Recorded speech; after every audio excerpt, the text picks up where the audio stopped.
সত্যি কথা বলতে কিচেনে আমরা কতই না ভুল করি।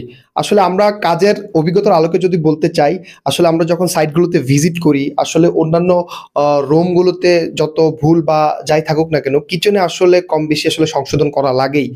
কারণ আমরা এখনো আসলে কিচেনের কনসেপ্টটা নিয়ে আসলে ক্লিয়ার না। হ্যাঁ? কিচেনে আসলে আপনি বেশ কিছু ব্যাপার আপনাকে লক্ষ্য রাখতে হবে।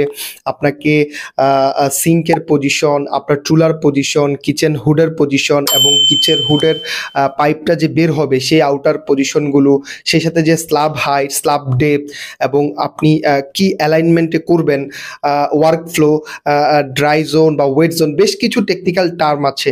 তো একটু সহজ করে যদি বলতে চাই, আসলে এই ব্যাপারগুলো আমরা অনেক বেশি উদাসীন থাকি এবং আমরা না জানার কারণে আসলে এই কাজটা করি।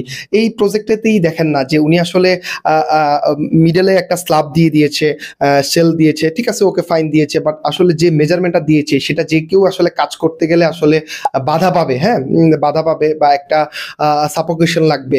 তো আসলে আপনার এই কিচেন নিয়েও আসলে যদি শুধুমাত্র আপনি কিচেন ইন্টেরিয়রটাও করেন, এটা নিয়েও আসলে বেশ কিছু পূর্ব প্রস্তুতিমূলক কাজ আপনার করতে হবে, না হলে আপনার প্রপার যে ফাংশনালিটি বা কাজের যে ওয়ার্ক ফ্লোটা সেটা ঠিক থাকবে না। তো এই ব্যাপারগুলো আসলে কিন্তু এড়িয়ে যাওয়ার বিষয় না। আপনি যেহেতু সার্বক্ষণিক থাকবেন বা কিচেনকে বলা হয় একটা ফ্ল্যাটের হার্ট, তো সেই জায়গাটাকে আসলেই সুস্থ এবং সুন্দর রাখা উচিত।